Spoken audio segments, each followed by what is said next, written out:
Yo, what's going down, everybody? It is straight out of Boston here, aka the King of Boston, and today we have episode 41 of the Tennessee Titans Connected Careers. It is the AFC Divisional round playoff game against the Oakland Raiders. That's right, the Oakland Raiders are in the playoffs, man. I'm telling you, my Connected Careers is so fucked up. I mean, last year we had the Jets and the Eagles in the Super Bowl. This year we got the Titans and the Raiders in the playoffs battling against each other. I mean, it's so weird, but anyway, so we're going up against the Oakland Raiders, obviously, big playoff game. Now, many of you probably remember last year's just absolutely heartbreaking, AFC Championship game loss against the New York Jets. And I believe the Jets actually went on to win the Super Bowl, but you can see, look at this cool intro right here.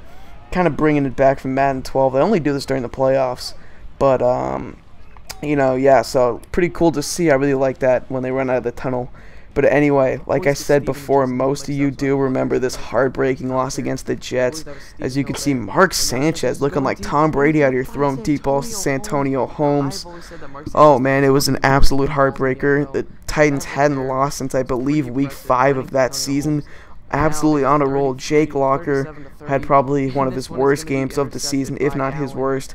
So you can see the interception by Anthony Allen, and then that would lead to a field goal from Mike Nugent, I do believe. So you can see it would be 40-7 in absolute blowout. But Pooh Carlson and the Titans are going to try and avenge that loss. So as you can see, pretty good season from Pooh Carlson, 4,300 yards and 36 touchdowns. I would like to cut down on those interceptions a little bit. There's about one a game, wasn't too bad for a rookie. But anyway, Chris Johnson now getting the ball. He's going to get the first down there to start out the game. Titans are going to come out and try to prove a point that this is not the same team from last year. This is better. We're more experienced. We're definitely have higher team chemistry. And we're looking to go undefeated, obviously. So that also does come up at the point. I've talked about it a little bit, but I think I'm gonna make a poll code. I think you can go to pollcode.com or pollcode.net or something and make a poll. So I'm probably gonna make a poll about whether you guys want me to continue this series. Now, if I lose in the playoffs or if I lose in the Super Bowl or something, then I'm probably gonna continue it for year 3 because I don't know, it wouldn't feel right to cancel if we didn't even win a Super Bowl yet.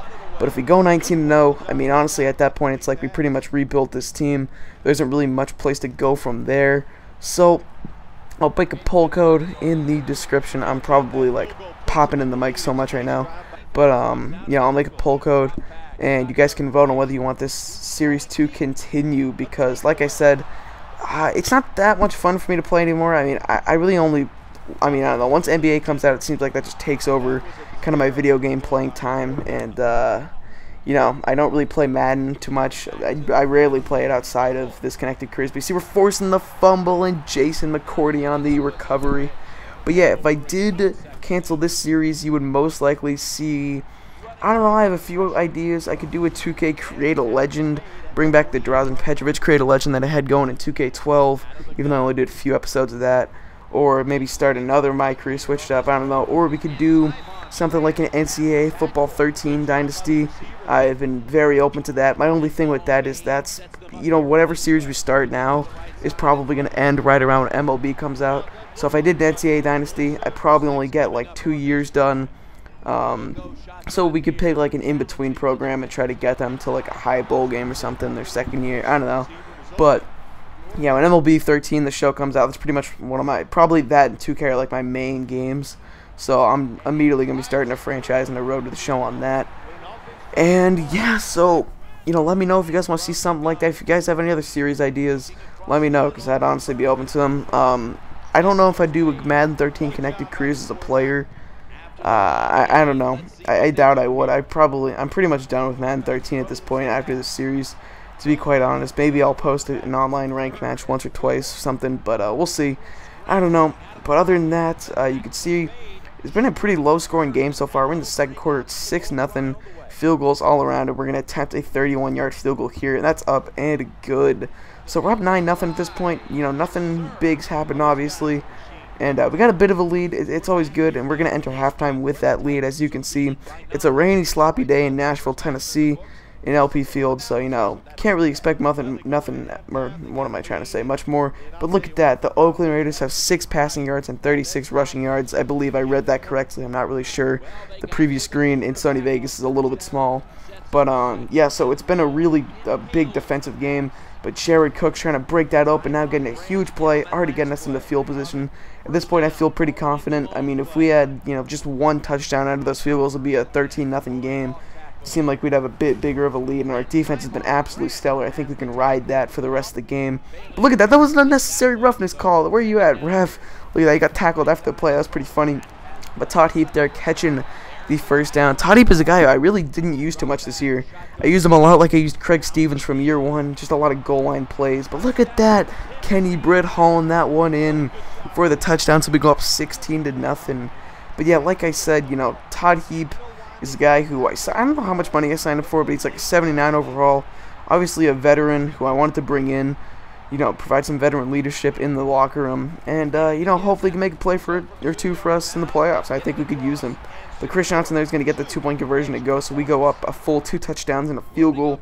I mean, the touchdowns including the extra points. So Carson Palmer now needs to get something going for his Oakland Raiders. He's going to drop back, fire it in there to Darren McFadden on the screenplay. He's going to use his speed, get to the outside, and get a huge pickup there. Darren McFadden and Chris Johnson, a battle of 2 of the fastest running backs in the NFL. This is definitely going to be an interesting running back matchup. But Carson Palmer now shotgun formation. He's dropping back. He's going to find it. He's going to fire it to Denarius Moore, I believe. I don't know. I feel so bad when I can't think of someone's name. I'm pretty sure it's Denarius Moore or something like that. I don't know. Darius Hayward-Bay, though, getting the catch there. He's going to get banged up. It's pretty sad to see, considering the injury Hayward-Bay went through this year, and to see him get a kind of similar injury like that there, it kind of sucked. I couldn't tell if that was like a hand injury or not. I don't know, but either way, the Raiders are driving now. I believe that was a rookie who made that catch there, but either way, they're running the play action now, and oh my God, Jesus, excuse me, guys. Palmer's gonna fire it in there to Smith. I don't know if that Smith might have been a rookie too. I'm not really sure, but it's 17-7. Carlson drops back. I am all over the place today, but I don't really have time to do a second take on this commentary, so I apologize. But Darius Butler, the former Patriot, I believe 1st or 2nd round pick out of UConn, picks up the fumble there. So the Raiders have a lot of momentum going for them at this point. But Carson Palmer needs to get something going for his team. He avoids the sack, finds Jacoby Ford, but for some reason Jacoby Ford ran a little bit backwards and cost his team the first down. So Sebastian Janikowski is going to come out and try to attempt this field goal. It's up. And Janikowski going into the Hall of Fame someday. Great kicker, fat kicker, but a great one at that. So now the Titans are going to try to respond. Pooh Carlson's pitching it to Chris Johnson. And Chris Johnson's going to pick up about 9 or 10 yards there. It's going to set up a 3rd and inches. And Chris Johnson now, once again, is going to look for the handoff here as Todd Heap is in motion. But it's going to be a play action, and Carlson drops back and finds Jared Cook. I mean, that play right there, if you guys are looking for a money play, play action doesn't work too much in online, but if you're looking for an offline money play, run the little play action rollout. Look for your tight end. If you got a good pass-catching tight end like Jared Cook, he's going to reel that one in like 9 times out of 10. I used to run that play a lot in Madden 12, actually. I had a superstar, or whatever you want to call it, on the quarterback on the Jets. And I drafted the Jets, obviously.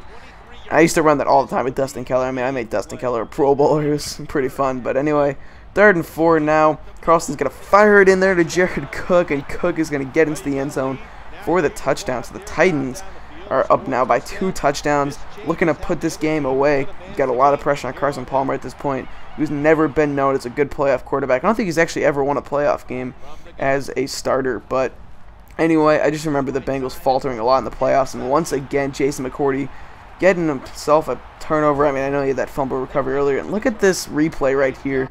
You're going to watch Jason McCourty's going to get this interception and get absolutely taken out by his own teammate. But watch how he somehow, 1, doesn't tear up his knee, and 2, stays up. I mean, this is one of the problems I have with Madden this year, and that's why it doesn't really have that staying power that a couple of, like Madden 11, I had a lot of fun with. 12, I had some fun with. It was also kind of around this point where it started to die out for me, but, you know, some of this crap, it's just like, I get, you know, the physics engine was a great idea, but they got to build off of it if they want to really have a good game in Madden 14. You know, they need to build off a few things. They need to expand Connected Careers mode and make it more like franchise in Madden 12. They need to touch up on the physics engine. They need to make Player Connected Career mode a little bit more like a career mode and not necessarily just like a franchise where you're only controlling one player. Yeah, I haven't played much Ultimate Team. I liked Madden 12 Ultimate Team a little bit more. That's because it was a little bit easier.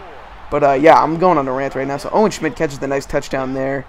And sorry, I've been a little bit all over the place this commentary, but I kind of like these commentaries a little bit more. I can kind of just talk about my own thing, let the gameplay be in the background. I don't know, they're more fun for me to do. They're also easier for me to do because I don't know, I'm not that good at play-by-play commentary all the time. I mean, I feel like it'd almost be good if I had a color commentator or whatever next to me, you know, giving little inputs. But anyway, at this point, the Raiders are really down to their last few chances. Another fourth down here. This one's going to be incomplete. Bergen, I believe, or whatever his name is, cannot reel that one in.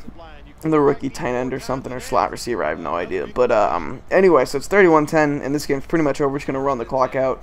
Chris Johnson's going to take this carry down the sideline, bring it all the way down to, I believe, like the 7-yard line, 8-yard line. And we're going to end up, as you can see, running it once again, trying to run this clock out after the Raiders had called timeout, and Johnson's going to end up getting into the end zone for the touchdown. So even though that extended the game a little bit, still nice to get Chris Johnson another touchdown. I mean, this game's over at this point. Once again, a game where the team we were playing was able to stick around for, you know, the first quarter or two. And then it's like I start to kind of figure out how they play. I know how to shut them down on defense. And, you know, I know how to beat them on offense. I know what's working for me. You know, if Carlson's struggling, I'll give it to Johnson a little bit more. If he's having a good game, I'll expand the offense, run play action if I need to, you know, do whatever. But you can see we end up winning this ball game 38-10. You know, actually ended up being a pretty big victory. I mean, 28 points is, you know, nothing to stiff about or whatever, but really good game. Moving on to the AFC Championship. I can't remember who we play. I don't think I've advanced yet, actually. But yeah, it's pretty good. So anyway, looking to continue our run to perfection. Beat them in a lot of categories. And Pooh Carlson, once again, eclipsing 300 yards and 3 touchdowns, only 1 interception. That's a pretty good game for a rookie quarterback, especially in your first playoff game. Chris Johnson leading the way with 164 yards. We shut down Darren McFadden. He only had 38. I mean, either her run defense is really good, or I think the latter is true, whereas Madden 13 is really easy to stop the run. But anyway, I believe Britt and Jared Cook each had over 100 yards receiving, so that's good to see. And defensively, you can see the stats there. Nothing really to talk about. You know, as usual, A.J. Henderson up there in tackles. But anyway, it's going to wrap this video. I thank you guys for watching. Hope you did enjoy. Hope you're as pumped for next week as I am. And so I'm out. Peace.